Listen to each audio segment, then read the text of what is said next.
Hello दोस्तों, आप सबों का स्वागत है डी एजुकेशंस के यूट्यूब चैनल्स पे। मैं आप सबों का दोस्त धनजी आज फिर से सेशंस नंबर सुपर 25 क्वेश्चंस जिसमें साइंस के क्वेश्चन होते हैं उस सेशंस का 16वां सेट है। हम लोग यह आज लगातार 16 दिनों से प्रत्येक रात्रि 9 बजे एमसीक्यू सेशंस के रूप में लेकर जुड़ रहे हैं, जिसमें साइंस के क्वेश्चन होते हैं 25 और यह क्या है, सेट नंबर 16 है। 25 क्वेश्चन में आपको फिजिक्स देखने को मिलेगा, केमिस्ट्री मिलेगा और बायो मिलेगा। ये सारे के सारे क्वेश्चन आपको देखने को मिलेंगे, फिजिक्स के क्वेश्चन, केमिस्ट्री के क्वेश्चन और बायो के क्वेश्चन। और इन सारे क्वेश्चन को आपको बनाना है, एमसीक्यू सेशंस के रूप में सॉल्व करना है।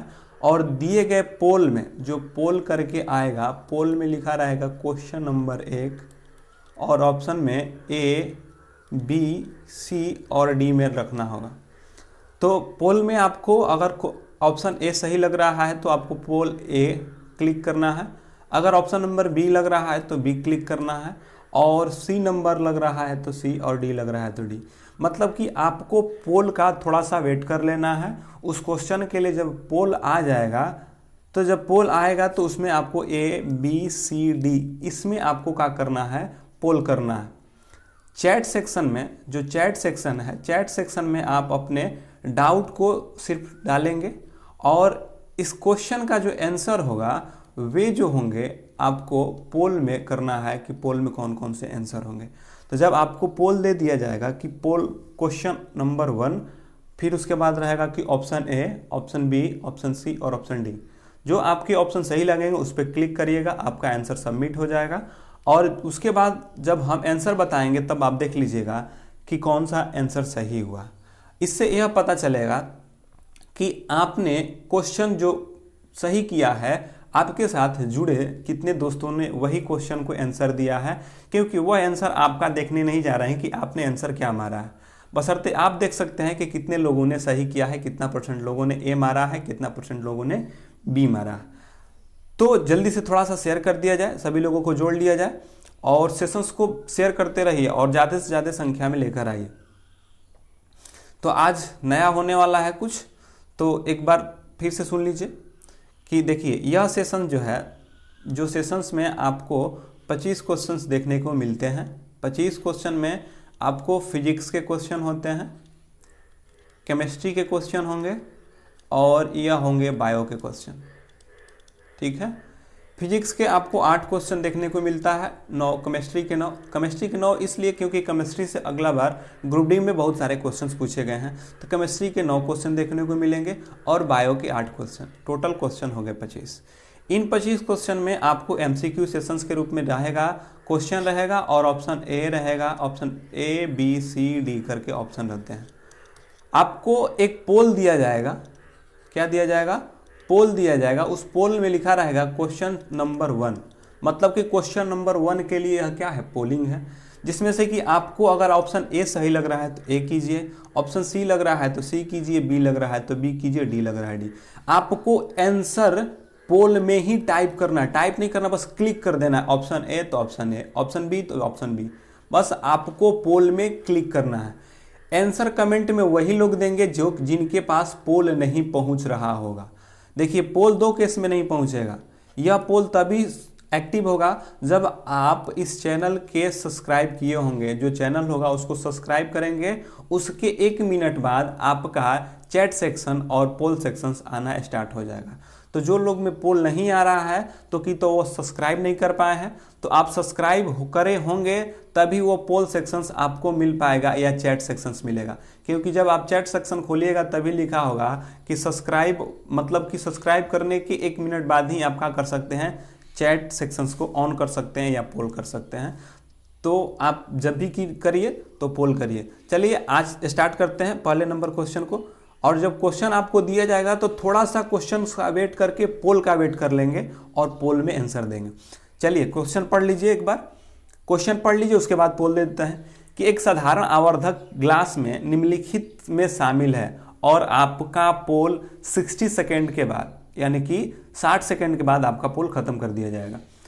एक साधारण आवर्धक ग्लास में निम्न में से कौन सा शामिल है। उच्च फोकल लंबाई का उत्तल लेंस, छोटा फोकल लंबाई का अवतल लेंस, ऊंचा फोकल लंबाई का अवतल लेंस या छोटा फोकल लंबाई का उत्तल लेंस। बताइए कि साधारण आवर्धक ग्लास में कौन शामिल होता है। पोल आपको दिया जा रहा है, पोल में जो आपको सही लगे, अगर आपको ऑप्शन ए सही लगता है तो ए पे क्लिक करेंगे, ऑप्शन बी लगता है बी पे क्लिक करेंगे, सी लग रहा है सी पर क्लिक करेंगे और डी लगेगा डी पर क्लिक करेंगे। तो आपको जो ऑप्शन दिया गया है उस पर क्लिक करेंगे। चैट सेक्शंस में आप लोग कमेंट में आंसर आप डाउट को शेयर करिएगा और आंसर पोल में क्लिक करिएगा। जिनके पास पोल नहीं पहुंच रहा होगा वे कमेंट सेक्शन में इसका आंसर कर सकते हैं। कब नहीं पहुंचेगा? जब आप उसका सब्सक्राइब नहीं करे होंगे या कोई आपका टेक्निकल फॉल्ट होगा। तो जिनका जिनका नहीं हो रहा होगा वे कमेंट में जरूर बताएंगे मेरे पास पोल नहीं आ रहा। चलिए, अगर इसका आंसर की अगर बात कहा जाए तो जो साधारण आवर्धक ग्लास होता है, जो साधारण आवर्धक ग्लास होता है, जैसे सिंपल मैग्नीफाइंग ग्लास जो होता है, उसमें क्या होता है? तो जो साधारण आवर्धक ग्लास होता है उसको देखिए, इसी को जो बचपन में हम लोगों को मिलता था, इंस्ट्रूमेंट बॉक्स में कुछ ऐसा करके देखते थे। यह क्या है? साधारण आवर्धक ग्लास है। क्या है? जो साधारण आवर्धक ग्लास है, आवर्धक ग्लास। अब इसी को कभी कभी इंग्लिश में लिखता है सिंपल मैग्नीफाइंग ग्लास। अब कभी कभी सिंपल मैग्नीफाइंग ग्लास से क्वेश्चन करके पूछता है और कभी कभी पूछता है कि साधारण आवर्धक ग्लास में क्या शामिल होता है। अच्छा, एक बात याद रखने के लिए याद रखिए कि साधारण है और यहाँ पे देखिए पूछ रहा है उच्च फोकल या छोटी फोकल, उसके बाद उत्तल लेंस की अवतल लेंस, यही ना बताना है। तो आपको बताना है कि जो साधारण होंगे, तो कॉमन सेंस से याद रख लेना है कि जो साधारण होंगे उसमें छोटी क्या होंगी? छोटी फोकल लेंथ होंगी। क्या होंगी? फोकल लंबाई का होगा। तो कहेंगे कि छोटी फोकल लंबाई, और आवर्धक करके यानी कि बड़ा करके देखने के लिए उसका प्रयोग करते हैं। तो उसमें क्या होता है? उत्तल। क्योंकि आपको यहाँ से अगर इसको देखिएगा तो इसका बीच वाला भाग क्या रहता है? उठा हुआ रहता है। तो यह कौन सा ग्लास होता है? तो कहेंगे कि यह उत्तल होता है। तो कहेंगे साधारण आवर्धक में, तो साधारण में, तो साधारण मतलब छोटा फोकल लंबाई की, और कौन सा लेंस होगा? तो यह उठल लेंस के साथ देखते हैं, मतलब कि उत्तल लेंस के साथ। इसलिए आप सबों का राइट आंसर डी हो जाएगा।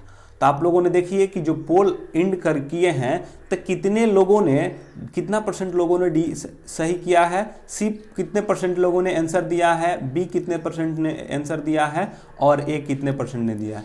और नीचे आपको दिखा रहा है कि जो पोल हुआ है उसमें कितने लोगों ने पार्टिसिपेट किया है। 8 लोगों ने, 5 लोगों ने, 10 लोगों ने। आपको यहाँ पे 2 चीज़ दिखाई देगा, पोल में कितने लोगों ने पोल किया, उसमें से सी कितने दिए, डी कितने दिए, ए कितने दिए और बी कितने दिए। यह इंड पोल के होने के बाद आपके कमेंट सेक्शन में या चैट सेक्शंस में आ जाएगा। इसी के साथ आगे बढ़ते हैं अगले क्वेश्चंस की ओर। दूसरा नंबर क्वेश्चन, किसी भी माध्यम का पूर्ण अपवर्तक सूचकांक हमेशा होता है 1, 1 से कम, 1 से अधिक या 0। पोल का वेट करें, देते हैं पोल, करिए पोल में आंसर सभी लोग। किस माध्यम में पूर्ण अपवर्तक सूचकांक हमेशा होता है? बताइए। तो चलिए, अगर इसकी आंसर की अगर बात कहा जाए तो सभी लोग पोल में आंसर कर लेंगे, उसके बाद पोल समाप्त करते हैं। चैट सेक्शन में वही लोग करेंगे आंसर जिनके पास पोल नहीं पहुंच रहा होगा। पोल नहीं पहुंचने का 2 रीजन हो सकता है, या तो आपका चैट आ रहा है, पोल नहीं आ रहा है, तो या तो कुछ प्रॉब्लम है, या तो सब्सक्राइब करके फिर अनसब्सक्राइब करके सब्सक्राइब पे ऑल करिए तब होगा। तो चलिए,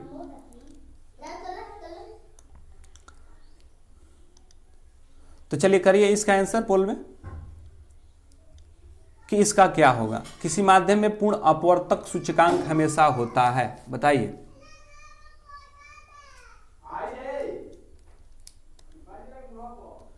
चलिए, इसका अगर आंसर की अगर बात कहा जाए तो जो इसका आंसर होगा 1 से अधिक, इसका राइट आंसर बी हो जाएगा। इसका राइट आंसर क्या होगा? बी अधिक होगा। देखिए क्या होता है, आपको पता है कि निरपेक्ष अपवर्तनांक बराबर होता है, निरपेक्ष जो अपवर्तनांक होता है, अपवर्तनांक जो होता है, निरपेक्ष अपवर्तनांक बराबर होता है, क्या होता है? तो वायु में प्रकाश की, निर्वात में प्रकाश की चाल, निर्वात में प्रकाश की चाल बटे में होता है माध्यम में प्रकाश की चाल, माध्यम में प्रकाश की चाल, निर्वात में प्रकाश की चाल, माध्यम में प्रकाश की चाल। और आपको पता है कि सबसे अधिक प्रकाश की चाल जो होती है निर्वात में ही होती है। अच्छा, सबसे अधिक जब प्रकाश की चाल निर्वात में होती है और सबसे अधिक जब निर्वात ही होगा, तो आप किसी भी संख्या से अगर भाग दीजिएगा किसी भी माध्यम को रखकर, वे तो कम ही होंगे। जब ऊपर अधिक होगा और नीचे की संख्या कम होगी तो कभी भी इसका मान क्या होगा, 1 से अधिक होगा। क्योंकि निर्वात में प्रकाश, अब यहां से देखिए 1 से कम, 1 या 1 से अधिक, तो कभी भी जो होगा निर्वात में प्रकाश की चाल बटे में माध्यम में प्रकाश की चाल होता है। तो कहेंगे कि पूर्ण जो अपवर्तक सूचकांक होता है 1 से अधिक होता है, क्योंकि प्रकाश का चाल सबसे अधिक निर्वात में होता है और जितने भी माध्यम होंगे उनसे क्या होंगे, सभी माध्यम में निर्वात के प्रकाश से कम चलता है। तो निर्वात में सबसे अधिक और सबसे अधिक मानते हैं कि सबसे अधिक मान लीजिए कि 5 है और 4 से आपको डिवाइड करना होगा तो 1 से अधिक ही होगा। क्या होगा, 1 से अधिक होगा या 1 के बराबर होगा। मतलब क्या, तो निर्वात में प्रकाश के चाल जितना है और उस माध्यम में उतना ही प्रकाश है, तो कि तो 1 होगा, मतलब 1 के बराबर हो सकता है या 1 से अधिक होगा। यहां पर 1 से अधिक होगा, 1 के बराबर 1 नहीं कह सकते, 1 के बराबर या 1 से अधिक हो सकता है। 1 के बराबर कोई नहीं दिया हुआ है और हमेशा 1 नहीं होता है, तो कहेंगे 1 से अधिक हो सकता है या 1 के बराबर, 1 के बराबर या 1 से अधिक, इसलिए इसका राइट आंसर बी हो जाएगा। अगले क्वेश्चन की ओर बढ़ते हैं सर, कि तीसरे नंबर क्वेश्चन को देखिए, एकल आवृत्ति द्वारा उत्पन्न ध्वनि को कहा जाता है। जब एकल आवृत्ति द्वारा उत्पन्न ध्वनि होगा उसको कहेंगे आयाम, पिच, टोन या तरंग। पोल का वेट करिए, पोल दे रहे हैं, अब पोल में आंसर कीजिए सभी लोग। थोड़ा सा वेट कर लेंगे पोल का, पोल में ही वेट करिए ताकि इससे पता चल सके कि सभी लोगों में कितने लोगों को कितने ऑप्शंस में कंफ्यूजन होता है। तो सभी लोग पोल का वेट करके पोल में ही आंसर करें, अच्छा रहेगा।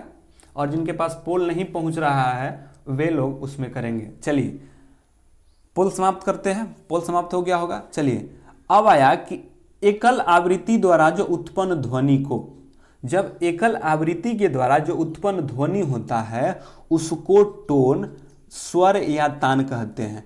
अगर कहेगा कि एकल आवृत्ति है और उसमें उत्पन्न जो ध्वनि होता है उसी को टोन, स्वर या तान कहा जाता है। क्या कहा जाता है, टोन, स्वर या तान कहा जाता है। टोन की अगर बात कहा जाए तो टोन जो होता है एक निश्चित आवृत्ति होती है। टोन की क्या होती है, टोन, स्वर या तान, टोन को ही स्वर या तान कहा जाता है। और एक टोन, स्वर या तान की एक निश्चित क्या होती है, आवृत्ति होती है, निश्चित आवृत्ति होती है। अच्छा, अब तरंगदैर्घ्य की बात कहा जाए, देखिए कह रहा है ना कि एकल आवृत्ति मतलब कि एक निश्चित आवृत्ति से जो उत्पन्न ध्वनि होता है उसको टोन, स्वर या तान कहते हैं। तरंगदैर्घ्य कहता है कि एक दोलन के कण द्वारा दो क्रमिक ठीक है, दो क्रमिक शीर्षों के बीच या दो गर्तों के बीच की जो दूरी होता है वही क्या होता है, तरंगदैर्घ्य होता है। आयाम क्या होता है, तो जो तरंग के महत्तम विस्थापन को, जैसे कि अगर आपको इसको समझना होगा, थोड़ा सा वेट करेंगे, भागिएगा मत, डिस्कशन जल्दी जल्दी लेके चलेंगे, इतना तो बनेगा ही। देखिए जब तरंग ऐसे चलता है तो जो तरंग अधिकतम जो विस्थापन होगा, कहा जाता है कि तरंग के अधिकतम विस्थापन को आयाम कहते हैं। क्या कहते हैं, आयाम कहते हैं। और जो ऊपर वाला भाग होता है उसको शीर्ष और नीचे वाले भाग को क्या कहते हैं, गर्त कहते हैं। जब ऊपर वाले भाग को शीर्ष और नीचे वाले भाग को गर्त कहते हैं तो कहेंगे कि दो गर्तों के बीच की जो लंबाई होगी उसको तरंगदैर्घ्य कहेंगे, या दो शीर्षों के बीच की जो लंबाई होगी उसको तरंगदैर्घ्य कहेंगे। यह हुआ तरंगदैर्घ्य। और यह जो महत्तम विस्थापन हुआ, मतलब जितनी ऊंचाई पे जाके महत्तम फिर लो होने लग रहा है, महत्तम जो विस्थापन होता है उसको आयाम कहते हैं। तो आपसे ऑप्शन में ही था, तो कहेंगे आयाम क्या है, तो कहेंगे कि महत्तम विस्थापन जो होगा उसको आयाम कहेंगे। ठीक है, तो ये आपके था तरंगदैर्घ्य। पिच, पिच क्या होता है, पिच बताइए, पिच बताइए, पिच क्या होता है, पिच बताइए, पिच किसको कहते हैं। एक होता है तीव्रता, तीव्रता को इंग्लिश में इंटेंसिटी बोलते हैं और पिच बोलते हैं किसकी, पिच बोला जाता है किसको बताइए, तीव्रता को इंटेंसिटी बताइए। तो पिच होता है तारत्व, क्या होता है तारत्व। और पिच के कारण ही क्या होता है, पिच के कारण ही कोई ध्वनि मोटा या पतला सुनाई देता है, यानी तारत्व को ही पिच कहा जाता है। जबकि तीव्रता को इंटेंसिटी, तीव्रता से हमें क्या पता चलता है, जो तीव्रता है तेज या धीमा बताता है कि कोई ध्वनि कितना तेज निकल रहा है और कोई ध्वनि कितना धीमा निकल रहा है, वह होता है तीव्रता पे। जबकि तारत्व पर कोई ध्वनि मोटी या पतली सुनाई देती है। तो ये थे आपके स्थिति। अगले क्वेश्चन की ओर बढ़ते हैं। अगला क्वेश्चन देखिए, अगले क्वेश्चन पढ़ लीजिए, उसके बाद इसको पोल करेंगे, पोल में ही आंसर दीजिएगा। बताइए कि एक सतहीय परिघटना है, उबलन, गलन, जुगलन, वाष्पीकरण या हिमीकरण। बताइए कि कौन सा एक सतहीय घटना है, पोल में आंसर कीजिए। जिनके पास पोल नहीं पहुंच रहा होगा वे चैट सेक्शंस में कर सकते हैं। हो सके कोई टेक्निकल फॉल्ट के चलते आपके पास नहीं पहुंच रहा है, तो बताइए कि एक सतहीय परिघटना है, उबलन, गलन, वाष्पीकरण या हिमीकरण। तो चलिए, अगर आपसे पूछे कि कौन सा एक सतहीय घटना है, तो कौन सा एक सतहीय घटना है,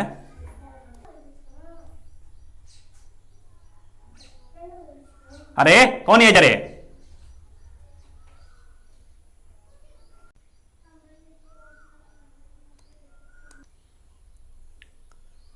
चलिए इसका अगर आंसर की अगर बात कहा जाए तो कौन सी सतहीय परिघटना है, तो जो उबलन होता है, सॉरी जो वाष्पीकरण होता है वह क्या होता है, उसकी सतहीय परिघटना होता है। तो आपसे पूछा था कि कौन सा सतहीय परिघटना है, तो जो यह होगा चौथा नंबर, वह आपका एक सतहीय परिघटना होता है। कैसा परिघटना है, तो सतहीय परिघटना। अगर वाष्पीकरण एक सतहीय परिघटना होता है, वाष्पीकरण में जो यौगिक द्रव होता है वह अवस्था गैसीय अवस्था में परिवर्तित हो जाता है। और जो जल के वाष्पीकरण की क्रिया जो होता है, जल का वाष्पीकरण की जो क्रिया होती है प्रत्येक ताप पर होता है। वाष्पीकरण की क्रिया जो होता है प्रत्येक ताप पे होता है, इसलिए इसका राइट आंसर सी हो जाएगा। कभी कभी पूछता है कि वाष्पीकरण के दर के प्रभावित करने वाले कारक कौन कौन से हैं, तो देखिए तापमान भी उसको प्रभावित करता है। जब तापमान अधिक होगा वाष्पीकरण अधिक होगा, क्षेत्रफल अधिक होगा वाष्पीकरण अधिक होगा, आर्द्रता वायुमंडल में अधिक होगी, वाष्पीकरण की दर क्या होगी, कम होगी। तो चलिए अगले क्वेश्चन की ओर बढ़ते हैं। अगला क्वेश्चन है,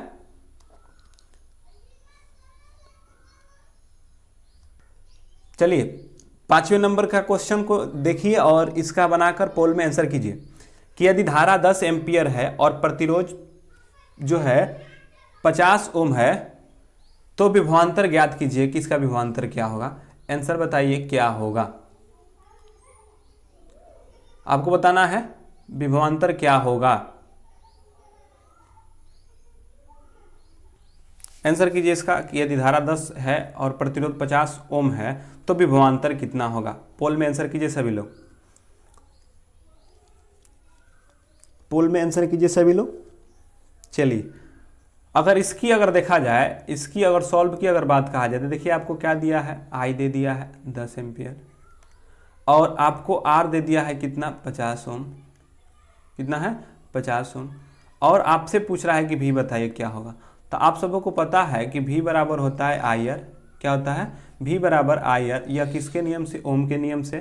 तो भी आपको तो ज्ञात करना है, आई कितना है 10 है और यह कितना है 50 है, तो गुणा करिएगा तो कितना हो जाएगा 500 हो जाएगा। और क्या है विभवांतर है तो उसका मात्रा क्या होता है, वोल्ट होता है, तो कहेंगे कि क्या होगा वोल्ट हो जाएगा, इसलिए इसका राइट आंसर डी हो जाएगा। आप सब देख सकते हैं कि कितने लोगों ने पोल में डी आंसर किया है, कितने परसेंट लोगों ने, और कितने परसेंट लोगों ने बी और सी डी मतलब किया। बी सी में देखिए कितने लोग, B A B C D में कितने लोग किए हैं। अगले क्वेश्चन की ओर बढ़ते हैं, 6ठा नंबर क्वेश्चन कि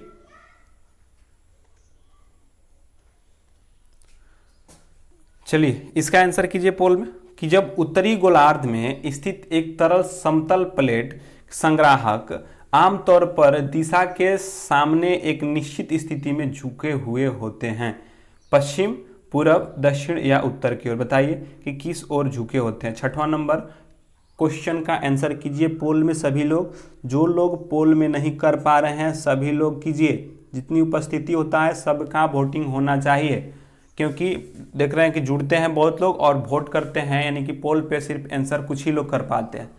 तो या तो दो प्रॉब्लम हो सकती है, या तो आपके पास पोल नहीं आ रही है, जिनके पास पोल नहीं आ रही है वे चैट सेक्शंस में आंसर करेंगे, और जिनके पास पोल आ रहा है वो लोग पोल में आंसर करेंगे।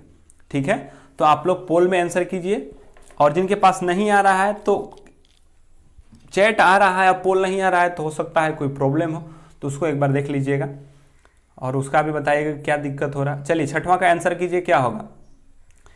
पश्चिम, पूरब, दक्षिण या उत्तर। हो गया पोल में आंसर। देखिए अगर इसका आंसर की अगर बात कहा जाए तो इसका राइट आंसर हो जाएगा सी नंबर। यह क्या होगा? दक्षिण की ओर रुकेगा। क्यों रुकेगा? क्योंकि पृथ्वी के अंदर चुंबक का गुण होने के कारण, ठीक है, पृथ्वी के अंदर चुंबकत्व के गुण होने के कारण तरल समतल प्लेट संग्राहक को यदि उत्तरी गोलार्ध में स्थित है, क्या यह उत्तरी गोलार्ध में स्थित है? अब कहा कि उत्तरी गोलार्ध में स्थित एक तरल समतल प्लेट संग्राहक आमतौर पर किस दिशा के सामने एक निश्चित स्थिति में झुका होता है? तो क्या होगा कि जो पृथ्वी के अंदर चुंबकत्व गुण होने के कारण जो तरल समतल प्लेट संग्राहक है वह उत्तरी गोलार्ध में स्थित किए जाएंगे, तो वह तरल समतल प्लेट संग्राहक दक्षिण की ओर झुक जाएंगे। क्योंकि आपको पता है कि जो पृथ्वी के अंदर होता है आपका जो नॉर्थ पोल होगा उसका क्या होता है? साउथ पोल होता है, इसीलिए क्या होता है? वह रुकता रहता है, क्योंकि पृथ्वी का साउथ पोल और चुंबक का नॉर्थ पोल क्या होगा? रुक जाता है। इसीलिए कहा जाता है कि चुंबक उत्तर और दक्षिण की ओर रुकता है। जब जो चुंबक है उसको लटकाने पर उत्तर और दक्षिण दिशा की ओर रुक जाता है, इसका मतलब कि पृथ्वी की अगर उसकी बात कहा जाए तो उसका जो, क्योंकि पृथ्वी भी एक विशाल चुंबक के भांति कार्य करता है, तो पृथ्वी का जो दक्षिण ध्रुव होगा चुंबक के उत्तरी ध्रुव की ओर क्या करता है? रुकता है। तो यह उत्तरी गोलार्ध में स्थित तरल के प्लेट हो रहा है, जब यह उत्तरी गोलार्ध में होगा तो यह क्या होगा? दक्षिण में हो जाएगा। अगले क्वेश्चन की ओर बढ़ते हैं सर। 7वें नंबर क्वेश्चन को बताइए कि किसी गर्म भट्टी से उत्सर्जित विकिरण होता है?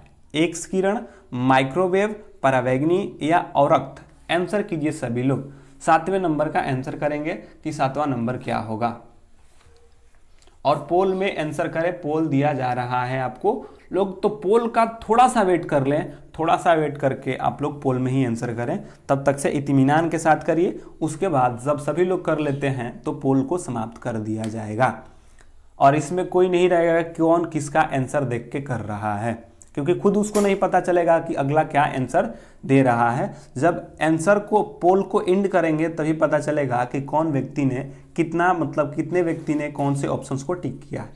तो चलिए, किसी गर्म भट्टी से उत्सर्जित विकिरण में होता है एक्स किरण, माइक्रोवेव, अवरक्त, परावैंगनी।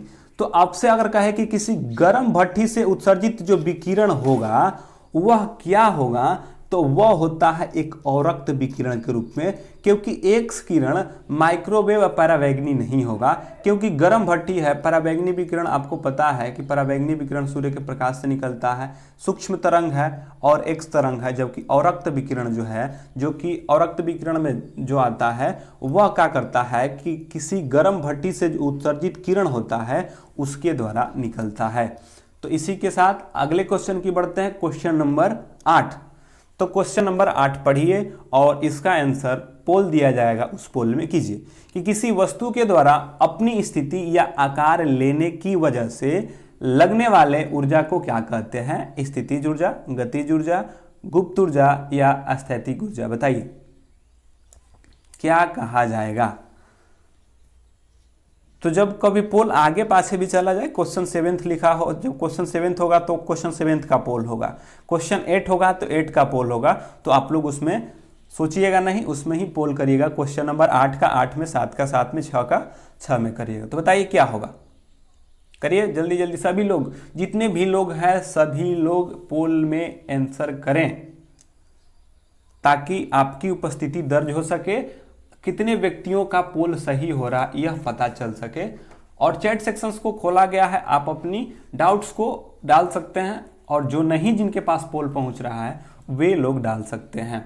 नहीं पहुंचने का दो रीजन हो सकता है, या तो आप चैनल को सब्सक्राइब नहीं किए होंगे, तो चैनल को आप लोग सब्सक्राइब कर लीजिए। सब्सक्राइब करिएगा क्योंकि वहां पे लिखा होता है चैट और पोल, उसका नहीं आ पाएगा जो सब्सक्राइब नहीं किया होगा। सब्सक्राइब करेगा तो चैट और पोल दोनों हो सकता है, क्योंकि यह पोल का कंडीशन ही ऐसा है। तो बताइए कि किसी वस्तु को अपनी स्थिति या आकार में लाने की वजह से लगने वाली ऊर्जा को क्या कहते हैं, तो उसको स्थिति ऊर्जा कहते हैं। क्योंकि आपको कल ही बताए थे कि अपनी स्थिति या आकार में परिवर्तन लाने की वजह से जो उसमें ऊर्जा संचित हो जाएगी वे हो जाएगी स्थिति ऊर्जा। अगले क्वेश्चन की ओर बढ़िए, 9th नंबर क्वेश्चन की ओर, कि कार्बन के परमाणु के बारे में 6 यहाँ 6 और यहाँ पे 12 लिखा है। मतलब कि आपको बताना है कि यह क्या कहलाता है और यह क्या कहलाता है। यह कहलाता है परमाणु क्रमांक यानी कि एटॉमिक नंबर, और यह होता है एटॉमिक मास यानी कि परमाणु भार। तो कार्बन के इतना दिया हुआ है, तो क्या निष्कर्ष निकाल सकते हैं? इसमें 12 न्यूट्रॉन है, 6 इलेक्ट्रॉन है, 12 प्रोटॉन है, 6 न्यूट्रॉन है, 6 प्रोटॉन है, 12 न्यूट्रॉन है, 6 न्यूट्रॉन है, 6 प्रोटॉन है। पोल में आंसर करिए सभी लोग, क्या हो जाएगा?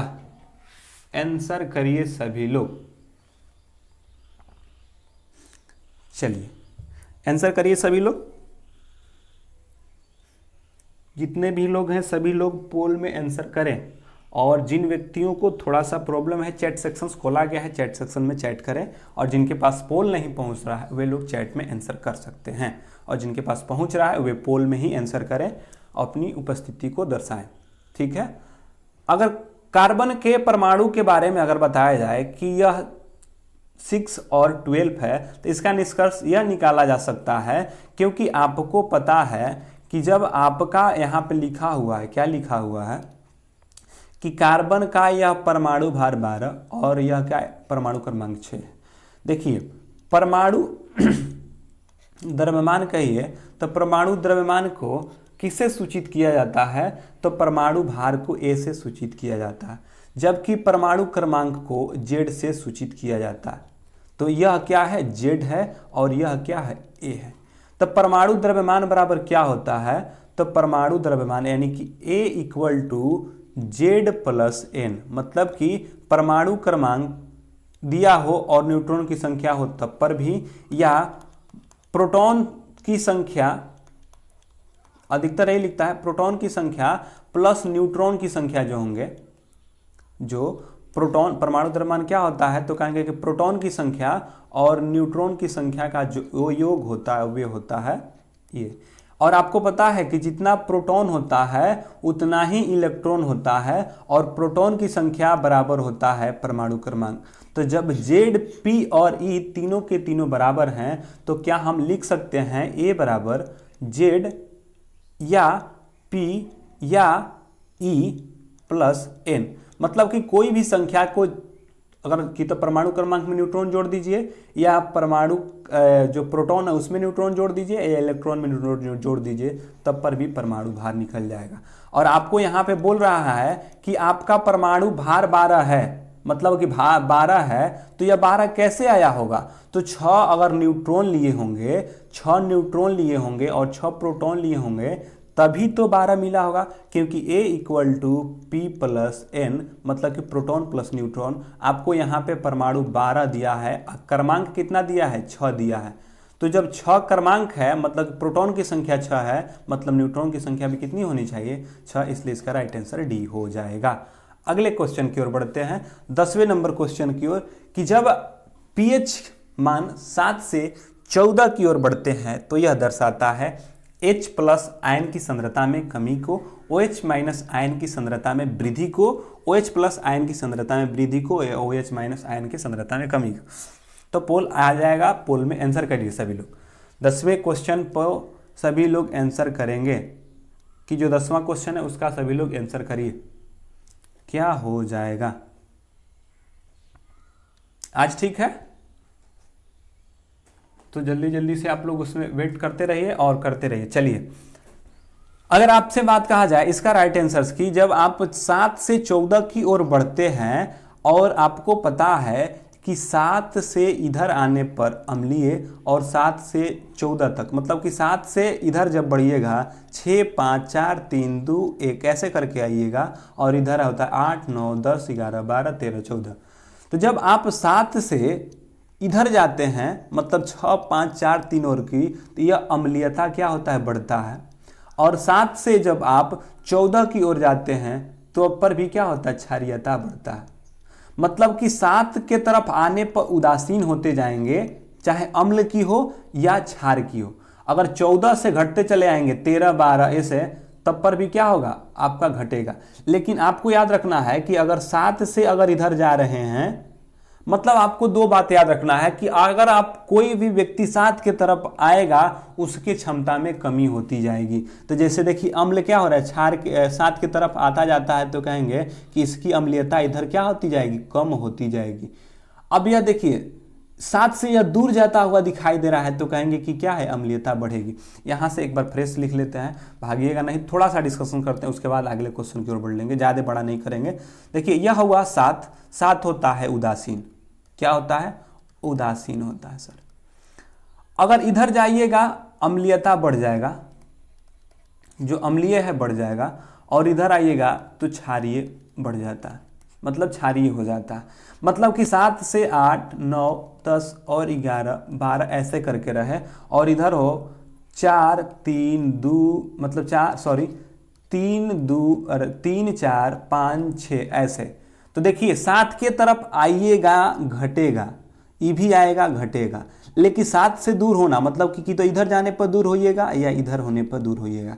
तो कहेंगे कि 7 से अगर हम दूर जाते हैं तो कहेंगे कि क्षारीयता बढ़ेगा। अगर क्षारीयता के क्रम में जा रहे हैं तो, या क्षार अम्ल की ओर जा रहे हैं तो बढ़ेगा। तो आपसे पूछा कि 7 से 14 की ओर जा रहे हैं तो क्षारीयता तो आपका बढ़ता है, क्षारीयता बढ़ता है।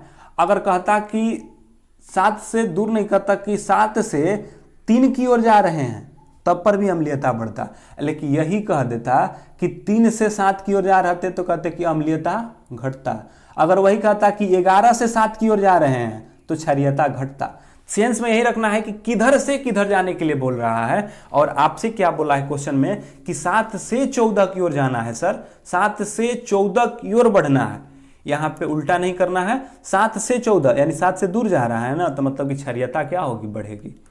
और एक बात कि जो क्षारीयता बढ़ेगा और जो क्षारीय होता है वो देता है OH-, जबकि अम्ल जो होता है H+ आयन देता है, जबकि क्षारीय OH- देता है। ठीक है, तो 7 से 14 की ओर जाने पर क्षारीयता बढ़ेगी। और क्षारीयता बढ़ने का मतलब क्या, तो जो क्षारीय है दो चीज होता है, एक होता है तनु और एक होता है सांद्र। तनु मतलब कि वह बहुत कम मात्रा में है, और सांद्र मतलब क्या है, बहुत अधिक मात्रा में है। तो कहेंगे कि यह क्या है, कहेंगे 7 से 14 की ओर जाने पर क्षारीयता बढ़ता है, मतलब OH आयन की सांद्रता क्या होती है, बढ़ती है। तो कहेंगे कि OH आयन की सांद्रता क्या हो जाएगी, बढ़ जाएगी, क्योंकि क्षारीयता बढ़ता है, इसलिए कहेंगे कि OH आयन की सांद्रता भी क्या हो जाती है, बढ़ जाती है। तो इसका राइट आंसर क्या हो जाएगा, तो इसका राइट आंसर हो जाएगा बी, क्योंकि OH आयन की सांद्रता में वृद्धि होती है। क्या सभी लोगों को समझ में आ गया? एक बार फिर से सुनिए, ध्यान से भागिए मत, 1 सेकंड में खत्म कर देते हैं। अगर 7 उदासीन है, 7 क्या है, उदासीन है। 7 से मतलब कि आपको याद रखना है कि 7 के तरफ आने पर घटेगा, चाहे अम्लीयता हो या क्षारीयता हो। अगर अम्ल की ओर से 7 की तरफ आ रहे हैं तो अम्लीयता घटता जाएगा, क्षार की ओर से 7 की ओर आ रहे हैं तो क्षारीयता घटता जाएगा। 7 से अम्लीय की ओर जा रहे हैं तो अम्लीयता बढ़ जाएगा, 7 से क्षार की ओर जा रहे हैं क्षारता बढ़ जाएगा। फिर रहा तनु और सांद्र। सांद्र मतलब होता है उसकी अधिक मात्रा होगी, मतलब अम्ल कहेगा, सांद्र अम्ल मतलब कि अम्ल की मात्रा अधिक, तनु अम्ल मतलब कि जो अम्ल है उसकी मात्रा कम। उसी प्रकार सांद्र क्षार मतलब कि क्षार अधिक, तनु अम्ल मतलब कि क्या, कम।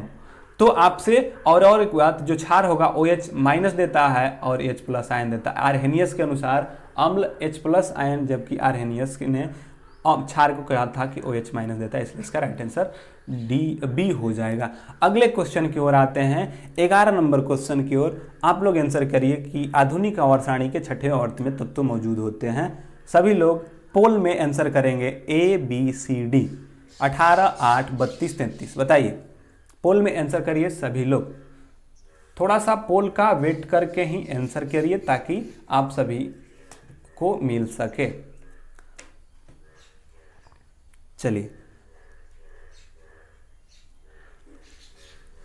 अगर इसकी आंसर की बात कहा जाए कि आधुनिक आवर्त सारणी में छठवें आवर्त में कितने तत्व होते हैं, तो कल ही बताए थे कि पहले में 2 क्या होगा, 2, 8, 8, 18, 18, 32 और जो 7वां वर्ग है वो अपूर्ण है, मतलब 32 से ऊपर है लेकिन उसको अपूर्ण की श्रेणी में रखा गया है। तो कहेंगे कि पहला, दूसरा, तीसरा, चौथा, पांचवा और ये छठवां। तो आपसे पूछा था कि छठवें आवर्त में कितने तत्वों की मौजूदगी है, तो कहेंगे कि 32 तत्वों की मौजूदगी है। जबकि 18 तत्वों कहता तो यह चौथे और पांचवें में, जबकि 8वें तत्वों का कहता तो यह क्या होता, दूसरे और तीसरे आवर्त में होता। तो कहेंगे कि 8वें तत्व दूसरे और तीसरे में, 18 तत्व चौथे और पांचवें आवर्त में, जबकि यह क्या है, छठवें आवर्त में होता है। तो एक और बात सुनिए, कल सुबह क्या, कल मॉर्निंग 8 बजे, सुबह 8 बजे आप लोगों के लिए सेशन जो स्टैटिक्स जीके का था, स्टैटिक्स जीके क्या होगा, static GK for group D 20 मतलब कि 2021 आपका यह, उसके साथ इसी चैनल पे आप लोगों को दिखाई भी दे रहा होगा, कल इसे शेड्यूल कर दिया गया है। कल कितने बजे जुड़ना है, एक बार भाग्य का मत थोड़ा सा कर लेते, उसके बाद क्वेश्चन आगे बढ़ाते। देखिए, कल है, ठीक है, कल है 22 तारीख, में भी 22 तारीख है, तो आपको शेड्यूल कर दिया गया, उसमें देख लीजिएगा। जो सुबह होने वाला है, सुबह 8 बजे आपके चैनल पे पेज पे या वीडियो के सेशन में जाइएगा तो वहां पे एक आपको दिखने को मिलेगा जीके, जो जीके है, जीके का स्टैटिक्स जो जीके है उसको सुबह 8 बजे लेके आ रहे हैं, जिसमें आपके ग्रुप डी के जो क्वेश्चन हुए हैं, जो ग्रुप डी के कौन कौन से स्टैटिक्स में क्वेश्चंस बना है उसको लेके संग्रह के रूप में आ रहे हैं। और वह सारे के क्वेश्चन जिसने कि रेलवे ग्रुप डी के क्वेश्चंस प्लस अब उसमें भी इंक्लूड किया जाएगा जो कि पिछले क्लास में पूछे, जैसे कि स्टैटिक्स। देखिए, स्टैटिक्स में बात कहा जाए तो जो रेलवे का क्वेश्चन हुआ है वही फिर से आने वाला है। तो आपका जो रेलवे पिछले वर्षों में, मतलब कि ज़्यादा पुराना नहीं, 16 से 18 जो 16 से 18 के बीच जो, और 20 मतलब कि यह आपको जो स्टैटिक्स जीके होगा 2016 से लेके 2020 तक में जितने भी एग्जाम हुए होंगे उनके स्टैटिक्स जीके होंगे। आपको कुल क्वेश्चन कल 25 देखने को मिलेगा। उसके बाद आपके रिटेंशंस को देखते हुए आगे क्वेश्चंस बढ़ाएंगे। आगे क्वेश्चन 30 से 35 क्वेश्चंस करेंगे, 30 क्वेश्चन करेंगे, जिसमें से कि आपको 10 से 12 क्वेश्चन आपको करंट अफेयर्स के मिलेंगे। 10 से 12 क्वेश्चन करंट अफेयर्स होंगे। उसके बाद स्टैटिक्स जीके में जो स्टैटिक्स जीके होगा, और उसके बाद कुछ हिस्ट्री, कुछ पॉलिटी, कुछ जियोग्राफी, और उसके साथ साथ स्टैटिक जीके, मतलब कि जितने भी क्वेश्चन आते हैं ग्रुप डी के क्वेश्चन आएंगे, एनटीपीसी के, जेई के जो क्वेश्चन है, रेलवे के क्वेश्चन को आपको इंक्लूड किया जाएगा। और एक किसी क्वेश्चन का इंक्लूड नहीं है, जो रेलवे पूछा है आपको दिखा दिया जाएगा कि रेलवे ने ये सारे क्वेश्चन पूछे हैं। और उसके साथ सबसे महत्वपूर्ण बात है कि हर रोज हम लोगों ने 10 से 12 क्वेश्चन को, करेंट अफेयर्स को क्या करेंगे, प्रैक्टिस हो जाएगा, और वो भी इसी तरह आएगा। तो कल सभी लोग जुड़ेंगे, जितने भी लोग जुड़े हैं, कल सुबह 8 बजे, कितने बजे, 8 बजे अपने सेशंस के साथ जुड़ेंगे। आपको दिखाते हैं कि वह कैसा रहता है सेशंस। एक सेकेंड रुकिए। तो देखिए, ऐसा रहेगा, ऐसा थंबनेल के साथ आपको देखने को मिले इसी चैनल पे, जो डी एजुकेशंस के यूट्यूब चैनल है। जो लोग सब्सक्राइब नहीं किए हैं वो लोग सब्सक्राइब कर लेंगे। डी एजुकेशंस का जो यूट्यूब चैनल है उस पर आपको कुछ ऐसा थंबनेल वाला मिलेगा, रेलवे ग्रुप डी, जिसमें जीए और जीके भी होंगे, जनरल अवेयरनेस और जीके होंगे, जो हर रोज सुबह 8 बजे लेके आया जाएगा। और कल जो होगा इस सेशन का पहला क्लास होगा। तो आप लोग जरूर से जरूर जुड़िए और अपने साथ जुड़िए। इसमें आपको महत्व, देखिए जितने भी रेलवे है ना, आपको इस चैनल पे जो डी एजुकेशंस है, डी एजुकेशन चैनल पे रेलवे ग्रुप डी से रिलेटेड जो अभी तैयारी करने वाले लोग हैं उनके लिए सबसे बेहतरीन यह चैनल होने वाला है। क्योंकि इससे जुड़े जितने भी लोग हैं वे सारे के सारे रेलवे के एग्जाम को देने वाले हैं। तो उसके लिए रेलवे का स्पेशल साइंस लेके आया गया है, जिसमें कि 25 क्वेश्चन हम लोग कर ही रहे हैं। उसके साथ साथ आपको 30 क्वेश्चन इसमें लाया जाएगा। 30 से 32 क्वेश्चन होंगे, जिसमें 10 क्वेश्चन आपके करंट अफेयर्स और 20 क्वेश्चन जो होंगे वे होंगे जीए, जीके और जनरल अवेयरनेस टाइप के होंगे। तो आप लोग इसमें एक बार जरूर जुड़िए। कल कम से कम कल से जुड़िए, 2-4 दिन जुड़ के देखिए, और उसमें भी ऐसा ही पोल का सिस्टम रखा जाएगा, जैसे कि पोल कर रहे हैं उसमें वैसा ही करा जाएगा। तो एक बार जरूर जुड़िए, आप सभी से निवेदन है कि आप लोग जरूर जुड़े। तो चलिए इसके साथ अगले क्वेश्चन की ओर बढ़ते हैं। 12 नंबर क्वेश्चन का आंसर करिए कि परमाणु बल के सिद्धांत की खोज, जो परमाणु बल है उसके सिद्धांत की खोज किसने किया था? इकावा ने, एस.एन. बोस ने, जे.जे. थॉमसन ने और जे.सी. बोस ने। राइट आंसर क्या होगा? 12 नंबर का आंसर करें सभी लोग। पोल दिया गया है, पोल में वेट करके पोल का आंसर करें। बताइए किसने किया था? पोल में जब भी क्वेश्चन दिया जा रहा है थोड़ा सा वेट कर ले, पोल में ही आंसर करें, ताकि आपकी उपस्थिति परसेंटेज में दर्ज हो सके कि कितने लोगों ने यह राइट दिया है। क्योंकि क्या होता था ना कि चैट सेक्शंस में देखते थे कि चैट सेक्शन में कुछ ऐसे थे कि जिनको नहीं भी आ रहा है वह किसी के देखकर दूसरे का आंसर कर रहे हैं। तो इससे अपना खुद का कॉन्फिडेंस डेवलप होगा कि हाँ यह होना चाहिए। तो आप मारिएगा, उसमें पता चलेगा कि आपका सोच कितने लोगों के साथ मिल रहा है। बी वाले मतलब कि आप ए ऑप्शन में किए, देखिए कितना परसेंट लोगों ने सही किया, बी वालों ने कितना परसेंट सही किया, सी वालों लोगों ने कितना किया और डी वालों ने कितना किया।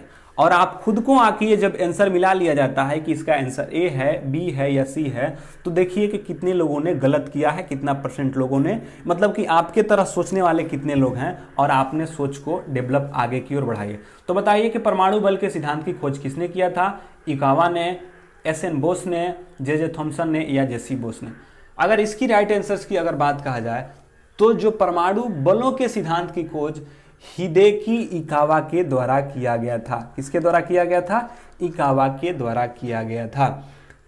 अगर एस.एन. बोस की अगर कहा जाए तो जो एस.एन. बोस है, एस.एन. बोस ने आपको बोसन, जो बोसन पार्टिकल थे, बोस पार्टिकल नहीं थे, बोसन कौन, बोसन पार्टिकल, बोस पार्टिकल्स या बोसन कौन जो होते उसके किए थे।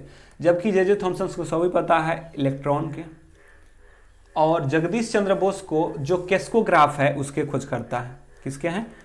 केस्कोग्राफ के खोजकर्ता कौन है? तो जे.सी. बोस केस्कोग्राफ के, एस.एन. बोस बोसन पार्टिकल्स के, जे.जे. थॉमसन कहेगा तो इलेक्ट्रॉन के, हिदेकी इकावा परमाणु बल के सिद्धांत की खोज किए थे। अगले क्वेश्चन की ओर बढ़ते हैं। 13 नंबर क्वेश्चन सभी लोग आंसर करेंगे। उस यौगिक का नाम क्या है जिसे सूत्र Al2SO4 के होल थ्राइस के द्वारा व्यक्त किया जाता है? बताइए। Aluminium sulphide, aluminium sulphur oxide, aluminium sulphate या एल्युमिनियम सल्फाइड। 13 का आंसर करेंगे सभी लोग पोल में। आप लोगों के लिए पोल इसीलिए लाया गया है कि आप लोगों में कॉन्फिडेंस आए कि कितने लोगों ने अपने आंसर के प्रति कॉन्फिडेंस हैं। तो 13 का आंसर करिए सभी लोग। 13 का आंसर क्या होगा? सभी लोग 13 का आंसर करेंगे। अमोनियम सल्फेट का रासायनिक सूत्र क्या होता? Al2SO4 के होल थ्राइस। बताइए।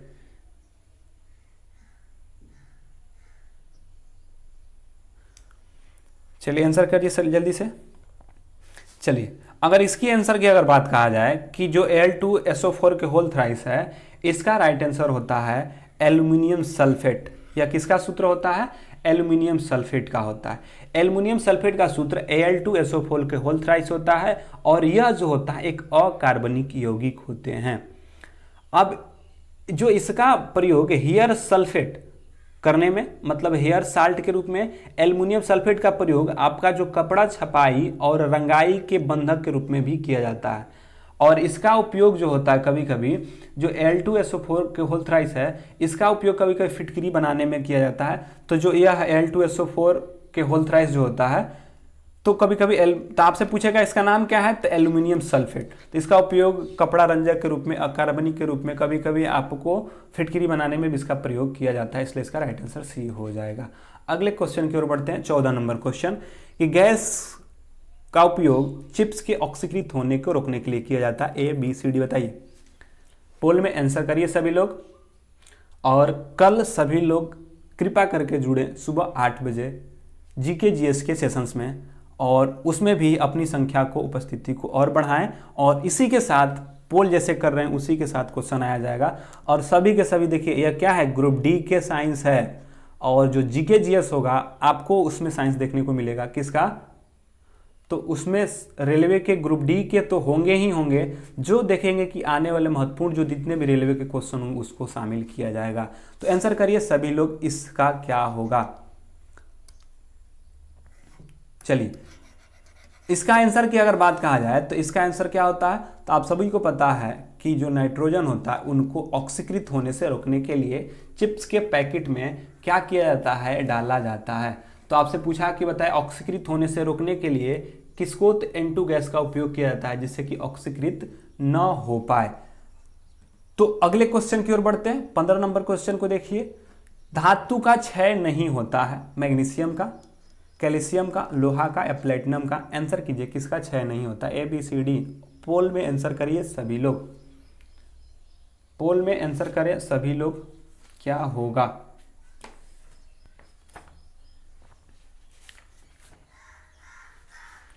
और अपने में और सेशन कैसा लग रहा है, एक बार सभी लोग कमेंट करके बताएं कि यह सेशन आपको जुड़ने से कुछ फायदा हो रहा है। चलिए, अगर इसकी बात कहा जाए तो धातु का क्षय नहीं होता है, तो आप सभी को पता है कि जो प्लेटिनम होता है उनका धातु का क्षय नहीं होता है, क्योंकि सोना हुआ जिसे AU कहा जाता है, AG हुआ, चांदी हुआ, प्लेटिनम हुआ, ये सारे के सारे जो होते हैं मुक्त रूप से पाए जाते हैं, और मुक्त रूप में पाए जाने से यह धातु का क्षय नहीं होता है। जबकि मैग्नीशियम, कैल्शियम इत्यादि जो होता है संयुक्त रूप में पाए जाते हैं। मैग्नीशियम, लोहा और कैल्शियम धातु का क्षय होता है, जबकि प्लेटिनम का क्षय नहीं होता। अगर प्लेटिनम की आधुनिक आवर्त सारणी में कहा जाए तो इसे डी ब्लॉक में रखा गया है और इसका परमाणु क्रमांक 78 होता है। तो प्लेटिनम की अगर बात कहा जाए तो प्लेटिनम को डी ब्लॉक में रखा गया है, परमाणु क्रमांक 78 होता है और इसका प्रतीक चिन्ह PT होता है। तो यह था कौन सा धातु का क्षय नहीं होता है। अगले क्वेश्चन की ओर बढ़ते हैं। इत्र बनाने में उपयोग में लाया जाता है। इत्र बनाने के लिए डैश उपयोग किया जाता है और इसका उपयोग स्वादिष्ट मसाले के रूप में भी किया जाता है। एथेन का, बेंजीन का, एस्टर का, प्रोपेन का। बताइए किसका प्रयोग किया जाता है। सभी लोग पोल में आंसर करेंगे। जिनका नहीं हो रहा है, जिनका चैट नहीं है, जिनका चैट भी क्लिक नहीं हो रहा होगा, जिनका चैट ऑप्शंस भी नहीं खुल रहा होगा, वे आपको जब चैट खोलिएगा तो ऊपर लिखा होगा सब्सक्राइब 1 मिनट, मतलब कि सब्सक्राइब करने के 1 मिनट के बाद ही आपका चैट हो पाएगा। क्योंकि जो पोल सेक्शंस है, जो पोल दिया जा रहा है, उसके लिए आपको चैट सेक्शंस में कुछ ऐसा करना पड़ रहा है। तो जो पोल का सिस्टम है उसको करने के लिए, चैट करने के लिए आपको सब्सक्राइब वाले बटन को क्लिक करिए और उसके बाद चैट करिए, पोल करिए और इसका आंसर दीजिए कि बताइए इत्र बनाने के लिए उपयोग में किया जाता है स्वादिष्ट मसालों के रूप में। बताइए एथेन, एस्टर, बेंजीन या प्रोपेन। तो अगर 16 नंबर की आंसर की अगर बात कहा जाए तो क्या होगा, जो एस्टर होता है, एस्टर का प्रयोग इत्र बनाने के रूप में किया जाता है। एस्टर का उपयोग इत्र बनाने में और सुगंधित जो खाना स्वादिष्ट मसाले बनते हैं उसमें एस्टर का ही प्रयोग किया जाता है। इसी के साथ 17 नंबर आइए, 17 का आंसर कीजिए कि पीतल किसके घटक हैं, मतलब पीतल किससे मिलकर बना होता है। क्रोमियम, निकेल, लेड, टीन, तांबा, टीन, तांबा, जस्ता। यह इसका आंसर 100% पोल में होना चाहिए सभी के सभी लोगों का। तो चलिए 17 नंबर का आंसर करिए सभी लोग, ABCD। पोल में 17 नंबर का ले लीजिए, पोल का वेट करके पोल में ही आंसर करिए। पीतल में मिश्रण होता है, बताइए।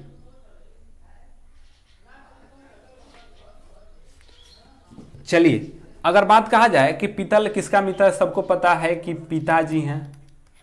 पिताजी मतलब कि पीतल जो होता है तांबा और जस्ता का मिश्रण होता है, इसलिए इसका राइट आंसर तांबाजी हो जाएगा। मतलब कि पीतल क्या है, तो तांबाजी। इसके याद रखने के लिए पिताजी, पीतल, तांबा और जस्ता होता है। अब लेड और टीन, लेड और टीन का उपयोग कहाँ किया जाता है, तो जो लेड और टीन है इसका प्रयोग सोल्डर बनाने में, क्या बनाने में, सोल्डर बनाने में। हो गया तांबा और जस्ता। और इसका होता है काटता, मतलब कि कांसा जो होता है तांबा और टीन से मिला था, इसको कहते हैं कांसा। तो पूछे कि कांसा के, तो काटता, लेड मतलब कि शोल्डर, और तांबा जस्ता पिताजी इसका, इसलिए इसका राइट आंसर सी हो जाएगा। अगले क्वेश्चन की ओर बढ़ते हैं, 18 नंबर क्वेश्चन को। 18 नंबर क्वेश्चन सभी लोग देखेंगे कि किसके कारण स्क्लेरेंकाइमा की कोशिका की दीवार मोटी हो जाती है? पैक्टिन, लिग्निन, हेमीसेलुलोज या सेलुलोज? इसका आंसर करिए सभी लोग। पोल के 18 जो क्वेश्चन है उसमें आंसर करेंगे। और कैसा सेशन लग रहा है? मेहनत का लाइक भी करिए यार। हम एक तो बोलते नहीं हैं पढ़ाते समय कि आप लोग लाइक करिए, शेयर करिए, सब्सक्राइब करिए, कभी नहीं बोलते हैं। तो कम से कम अपने से कर देना चाहिए ताकि संख्या बढ़े और आपकी फैसिलिटी को बढ़ाया जा सके और आपकी सुविधा को बढ़ाया जा सके। तो 18 नंबर की आंसर की बात कहा जाए तो किसके कारण स्क्लेरेंकाइमा की कोशिका दीवार मोटी होती है? तो स्क्लेरेंकाइमा की कोशिका की दीवार मोटी होने का कारण क्या है? तो वह कहेंगे कि लिग्निन के कारण जो होता है मोटा होता है। सेलुलोज पत्ती में पूछता है कि पत्ती में कहा, सेलुलोज कहाँ, मतलब पत्ती मतलब कि जो पौधे में, सॉरी पत्ती ना, पौधे में सेलुलोज पाया जाता है। पैक्टिन, हेमीसेलुलोज, ये भी क्या होता है आपकी जो होता है, जैसे कि होता है एक पेर्निकाइमा, कोलेनेकाइमा और स्क्लेरेंकाइमा होता है। तो ये आपको कौन से उत्तक के हैं? स्क्लेरेंकाइमा कौन से उत्तक हैं?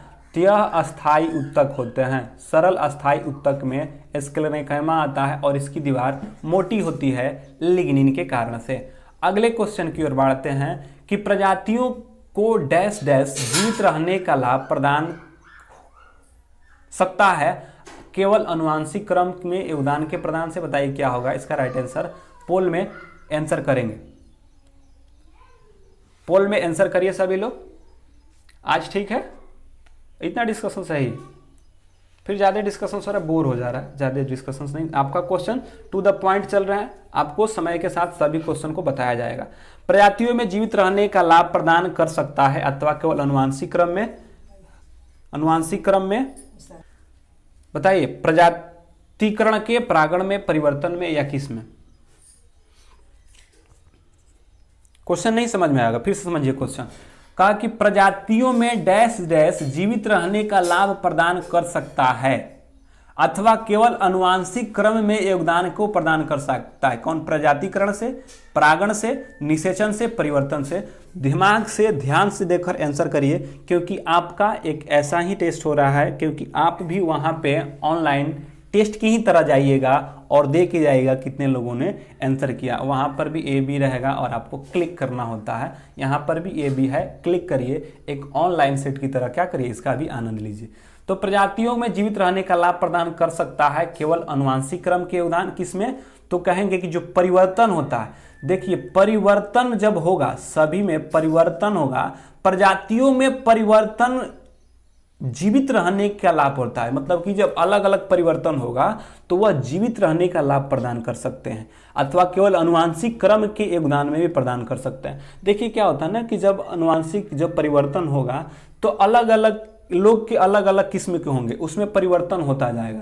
तो कुछ लोग ऐसे होंगे कि जो कि ताप को सह सकते हैं, कुछ लोग ऐसे होंगे कि जो कि ठंडे को सह सकते हैं। तो जब सभी में विभिन्नताएं होंगी, अब कभी मान लीजिए कि अधिक गर्मी ही पड़ने लगे और सभी के सभी लोग गर्मी सहने वाले नहीं होंगे, तो उसमें क्या हो सकते हैं? नष्ट हो सकते हैं।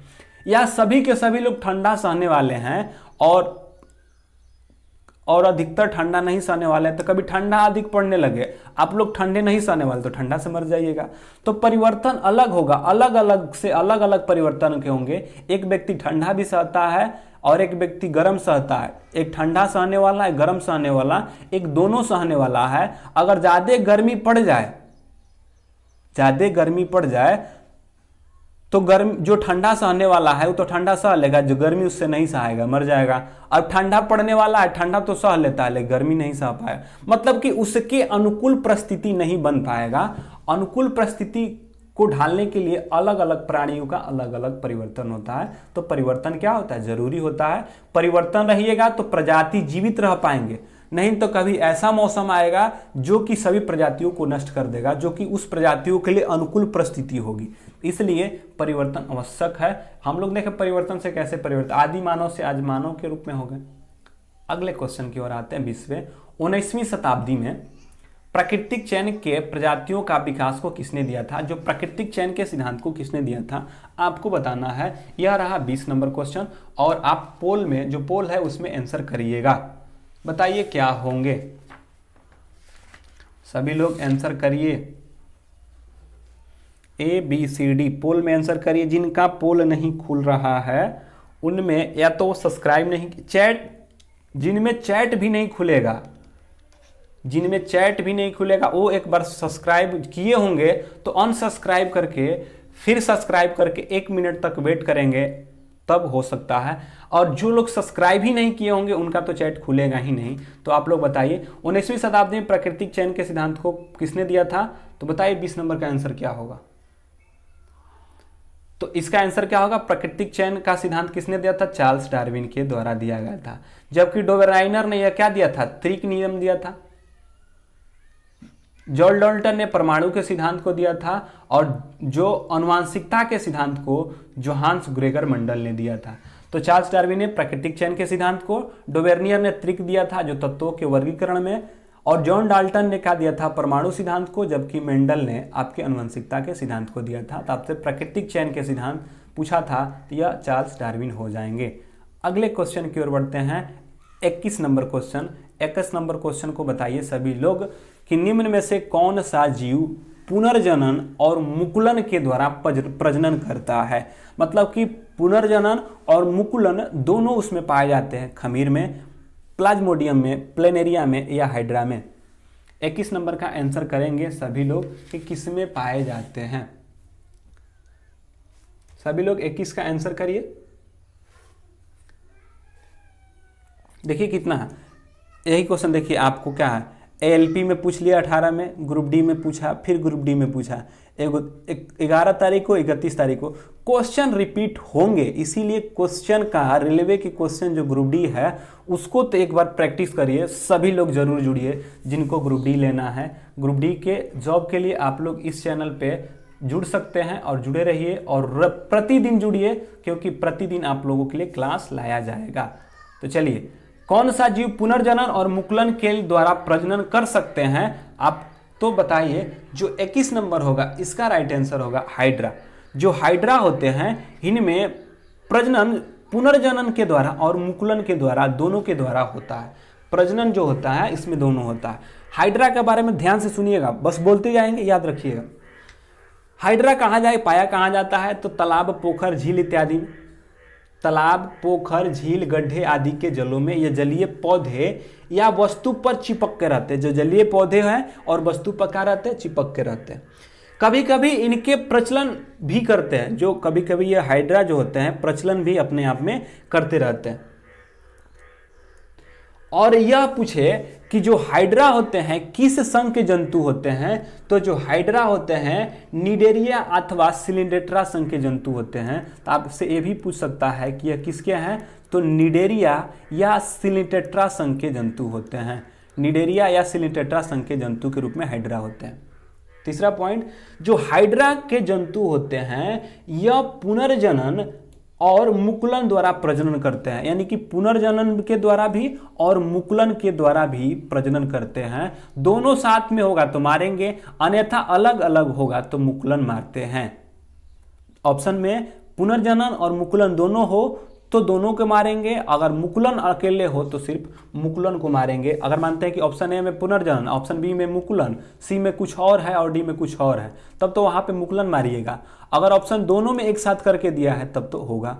तो कहेगा कि हाइड्रा में निडेरिया और सिलिंड्रेटा संघ के जंतु हैं। यह तालाब, पोखर, झील इत्यादि में पाए जाते हैं। इनमें पुनर्जनन और मुकुलन दोनों के द्वारा होता है। हाइड्रा का शरीर गोले, लंबे, लचीला होता है और यह दूरस्थ भागों में शंक्वाकार के रूप में होता है। तो ये आपको याद रखना है और कुछ नहीं। अगर हाइड्रा का कभी आएगा तो बढ़िया से एक बार हाइड्रा को बता देंगे। अगले क्वेश्चन, तो इसका राइट आंसर क्या होगा? जो कि पुनर्जनन और मुकुलन के द्वारा करता है, तो हाइड्रा क्या करता है? हाइड्रा। अगर पुनर्जनन नहीं होता, मुकुलन होता, तब पर भी होता, क्योंकि ऑप्शन में अगर सिंगल रूप से देगा तो मुकुलन देता है, अगर दोनों रूप से देता है तो पुनर्जन्म, मतलब दोनों करता है, इसलिए इसका राइट आंसर हाइड्रा हो जाएगा। मुकुलन प्रारंभिक में होगा, मतलब कि मुकुलन फर्स्ट आंसर और पुनर्जन्म दूसरा होगा। अगला, प्रजनन निम्नलिखित विधियों में से किसका उपयोग एक कोशिकीय जीव के द्वारा किया जाता है? मतलब कि जो एक कोशिकीय जीव होते हैं करते हैं, विखंडन करते हैं, खंडन करते हैं, पुनर्द्भावना करते हैं, मुकुलन करते हैं। पोल का वेट करके पोल में ही आंसर करें, चैट में नहीं। जल्दी क्या है, जबकि आपको कहाँ जल्दी देखिए आंसर जाना है, किसको दिखाना है, नहीं दिखाना है किसी को, आपको बताना है कि कौन सा आंसर करेगा और कोई किसी का। इससे क्या होगा कि आपकी वास्तविक पता चलेगी, क्योंकि आप लोग को नहीं भी आता है तो दूसरे को आंसर देकर गलती करते हैं, दूसरे का आंसर चैट में करते रहते हैं। तो इस बार पोल में अपने आत्मविश्वास को बढ़ाइए, पोल में आंसर करिए और इसका आंसर लीजिए। 22 नंबर का आंसर की बताइए कि किस में होता है, बताइए 22 नंबर क्या होगा। 22 का आंसर करिए सभी लोग।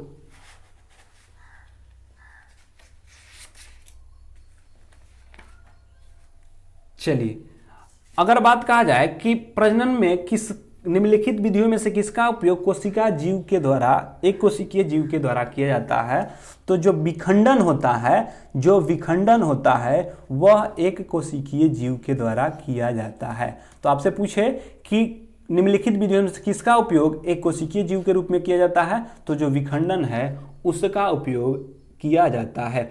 एक कोशिकीय जीव, ध्यान से सुनिए कि जो एक कोशिकीय जीव में कोशिका का विभाजन अथवा विखंडन द्वारा नए जीव उत्पत्ति होते हैं। जो एक कोशिकीय जीव होते हैं उनमें विखंडित होकर एक नए जीव क्या होते हैं, उत्पन्न होते हैं। अनेक जीवाणु तथा प्रोटोजोआ की कोशिकाओं में विभाजन द्वारा दो बराबर भागों में टूटते हैं। मतलब कि अनेक जीवाणु और कुछ प्रोटोजोआ हैं जो कि विखंडन विधि के द्वारा ही क्या करते हैं, होते रहते हैं।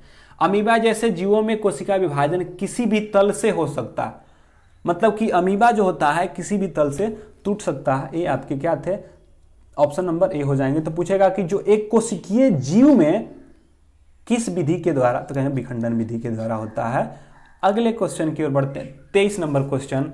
तो बताइए कि कौन सा कथन गलत है। 23 नंबर का आंसर कीजिए, कौन सा कथन गलत है। कल जरूर जुड़िए सुबह 8 बजे, सुबह 8 बजे आप लोगों को जुड़ना है। उसमें क्या होगा, जीके जीएस का होगा। जिन लोगों ने नहीं देखा है आप लोग जरूर से एक बार चैनल पे जाइए और वहाँ पे आपको शेड्यूल कर दिया गया है, शेड्यूल पे जाकर रिमाइंडर सेट कर लीजिए ताकि 8 बजे। और इस बार जीव जान जोर, मतलब जितना है जान लगा दीजिए। इस बार आर या पार रेलवे हो जाना चाहिए, मतलब कि इस बार बेरोजगारी पार और बेरोजगारी पार कर लेना है। और इस बार रेलवे में तो होना ही होना है, क्योंकि आप लोगों के लिए साइंस के लिए शाम में 9 बजे, मतलब कि 9 बजे हम लोग साइंस का लेकर सुबह में 8 बजे जीके जीएस को लेकर आ रहे हैं, जिससे कि 100 नंबर में से आपका जो 45 क्वेश्चंस है, यानी कि जो 45 है, क्योंकि आपको 25 से 30 क्वेश्चन रीजनिंग का, 25 मैथ का रहता है, टोटल मिला दिए जो हो जाएगा 55 में से 45 क्वेश्चंस का आपका प्रैक्टिस हम लोग हर रोज रात्रि 9 बजे साइंस का, सुबह में रात्रि 8 बजे, सुबह 8 बजे करेंगे और रात में 9 बजे। तो इस सेशंस के साथ आप लोग जुड़िए और अपने दोस्तों को भी जुड़िए, आप सबों को फायदा होगा। इस बातों को गारंटी में से लिख कर ले लीजिए, क्योंकि यहाँ पे वही क्वेश्चन कराया जाएगा जो कि रेलवे के द्वारा है, क्योंकि हम लोग रेलवे के विशेष करके ध्यान में देख रहे हैं। तो रेलवे के जितने भी बच्चे हैं उनसे जुड़ने के लिए बोलिए और उनकी भी वास्तविकता का पता लगे कि हम लोग अपनी आकलन कितना कर पा रहे हैं, कितने लोगों को कितना आंसर आ रहा है। तो एक बार सभी दोस्तों को जरूर बोलिए जुड़ने के लिए और करिए। आप लोगों को ज़्यादा समय नहीं, 1 घंटा शाम में, 1 घंटा सुबह में देना है। बाकी आप सब बाकी दिन भर पढ़िए, दिन भर मैथ पढ़िए, रीजनिंग पढ़िए, इसको भी पढ़िए, साइंस भी दिन भर पढ़िए, लेकिन प्रैक्टिस कीजिए। प्रैक्टिस नहीं करिएगा नहीं हो पाएगा। जीके जीएस का भी प्रैक्टिस कीजिए, साइंस का भी प्रैक्टिस कीजिए। तो इसमें आपका प्रैक्टिस मिल रहा है। रात में 9 बजे साइंस का, सुबह में जीके जीएस और स्टैटिक्स करंट रहेगा 10, जिसमें कि करंट अभी आपका होता चला जाएगा एग्जाम से आते। चलिए, अगर इसका आंसर की अगर बात कहा जाए कि 23 नंबर का आंसर क्या होगा, तो कितने लोगों ने किया, जल्दी से करिए। सभी लोग कर लिए हैं? तो चलिए देखते हैं 23 नंबर का आंसर क्या होगा। आइए, आपसे पूछा है, चलिए इसका अगर राइट आंसर की बात कहा जाए तो इसका राइट आंसर हो जाएगा सी नंबर। क्या होगा कि भोजन का संश्लेषण, आपसे पूछा कौन सी कोशिकाओं की ऊपरी और निचली परत की जो है गलत है, तो भोजन का संश्लेषण ये आंतरिक भागों को रक्षा करता है, ठीक है, पानी की मात्रा को भी नियंत्रित करता है, गैसों का आदान प्रदान भी करता है, जबकि भोजन का संश्लेषण नहीं करता है क्योंकि ऊपरी परत और निचली परत ऐसा कार्य नहीं करता है। इसलिए इसका राइट आंसर सी हो जाएगा, क्योंकि पत्ती के ऊपरी और निचली परत पर मोम युक्त उपचर्मी पाए जाते हैं जो कि पत्ती के आंतरिक भागों को, जो पत्ती का जो आंतरिक भाग होता है उसका रक्षा करते हैं, क्योंकि ऊपरी और जो निचली परत होता है उसमें एक मोम युक्त उपचर्मी पाए जाते हैं जो कि आपको करता है, और उसी में ओस्टोमेटा छिद्र उद्र होता है। तो ये गैसों का आदान प्रदान, पानी की मात्रा को नियंत्रित करता है, क्योंकि यह ऊपरी परत और निचली परत के हैं, क्योंकि अंदर के भाग के नहीं, तो भोजन संश्लेषण नहीं होता है, क्लोरोफिल के द्वारा होता है, यह ऊपरी परत के द्वारा नहीं होता है। 23 का सी हो गया। अगले क्वेश्चन की ओर बढ़ते हैं। अगला क्वेश्चन है कि बीज रहित संवहनीय पौधे होते हैं, मतलब कि बीज रहित संवहनीय पौधे होते हैं जो स्वतंत्र गैमिटोफाइटा एस्पैरोफाइटा के चरणों के साथ एक अद्वितीय जीवन चक्र के साझा करते हैं, जिनकी संवहनीय पौधे सहित आमतौर पर समान विशेषता के कारण चर्चा में की जाती है। अनावृत बीजी, आवृत बीजी, टेरिडोफाइटा और ब्रायोफाइटा। 24 का आंसर करिए सभी लोग। 24 का आंसर क्या होगा? आंसर करिए सभी लोग पोल में।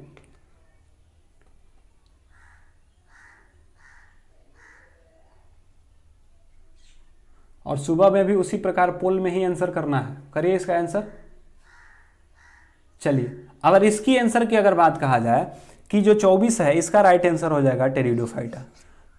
जो बीज रहित संवहनीय पौधा, मतलब कि यह जो होता है बीज रहित संवहनीय पौधा है जो स्वतंत्र गैमिटोफाइटा और स्पैरोफाइटा के चरण को बताता है, मतलब कि इसमें जो होता है प्रजनन गैमिटोफाइटा और स्पैरोफाइटा यह स्वतंत्र होता है और यह अद्वितीय जीवन चक्र को साझा करता है, जिनकी संवहनीय पौधे के सहित आमतौर पर समान विशेषता होता है। कुल मिला के आपको यही बताना था कि किसमें संवहनीय पौधे के रूप में होता है, तो वे होता है टेरिडोफाइटा में।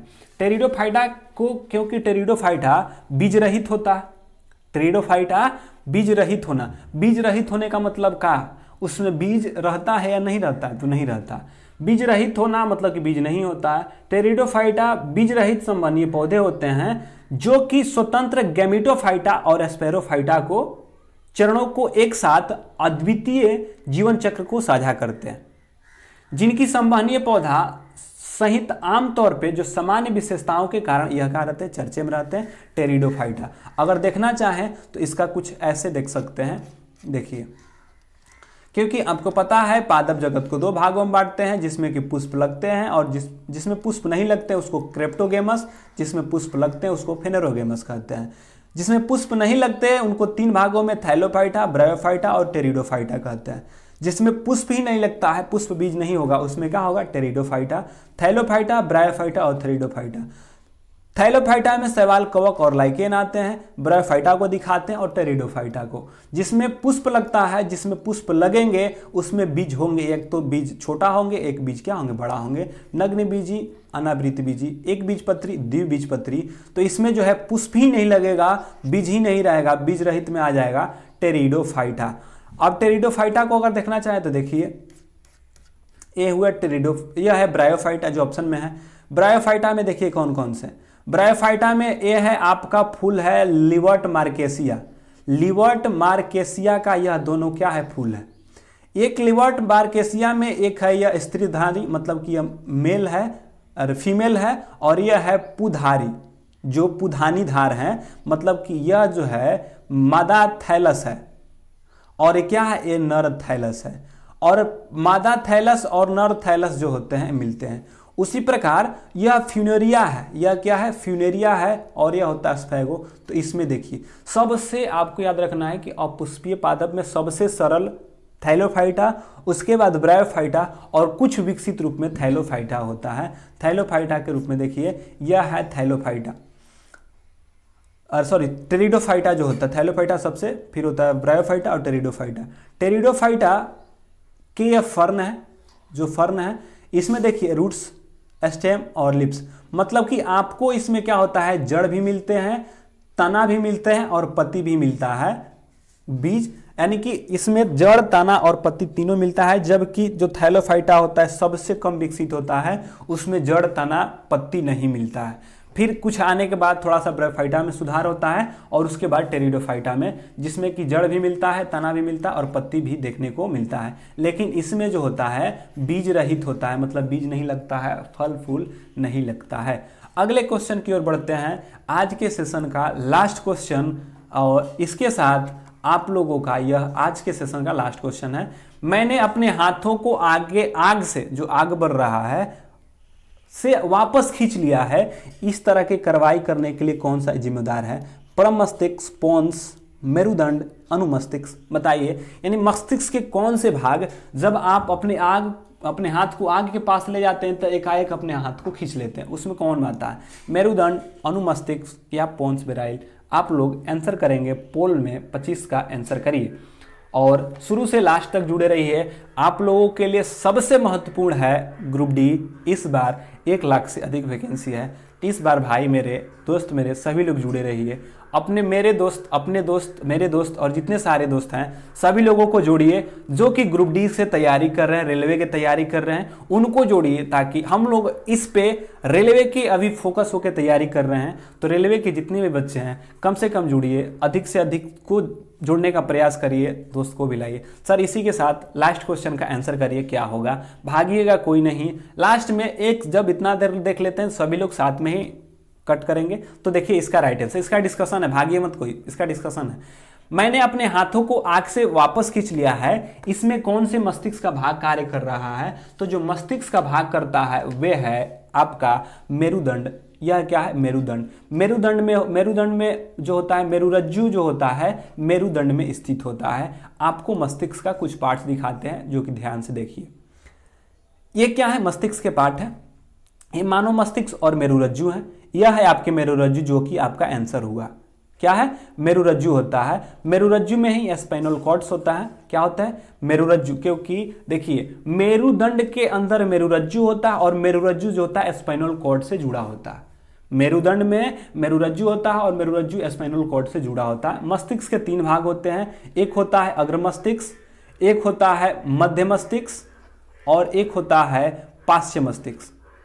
अग्र मस्तिष्क, मध्य मस्तिष्क और पार्श्व मस्तिष्क। जो अग्र मस्तिष्क होता है वे सबसे अधिक होता है। जो यह सारे आपको दिखाई दे रहे हैं अग्र मस्तिष्क होता है। तो सबसे बड़ा भाग जो होता है मस्तिष्क का कौन से पार्ट का होता है? तो जो अग्र मस्तिष्क होते हैं वे सबसे बड़े पार्ट होते हैं। तो कहेंगे सबसे बड़ा पार्ट कौन सा होता है? तो कहेंगे कि जो अग्र मस्तिष्क है वह सबसे बड़ा पार्ट होता है अग्र मस्तिष्क का। ठीक है, अब अग्र मस्तिष्क को देखिए। जो अग्र मस्तिष्क होता है, अग्र मस्तिष्क को हम परम मस्तिष्क कहते हैं। अग्र मस्तिष्क को क्या कहते हैं?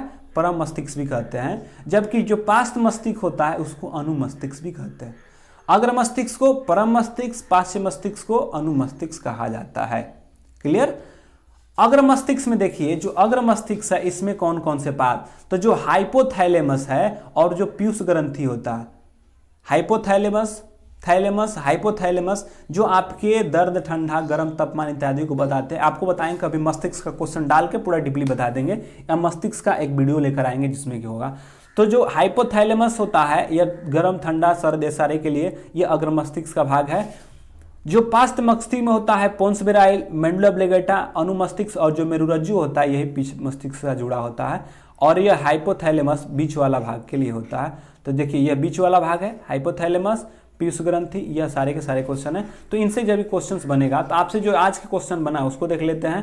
तो आपसे पूछा कि जब हम हाथ लेते हैं, जो अनैच्छिक क्रिया होता है ना, जो अनैच्छिक क्रिया जो कि आपकी इच्छा के अनुसार नहीं है, एकाएक मतलब कि देन एंड देयर काम करता है, वे आपका स्पाइनल कॉर्ड जो मेरुरज्जु होता है वही कार्य करता है। तो यह आपसे क्वेश्चन, मतलब कि आप उसमें दिमाग लगाना नहीं है।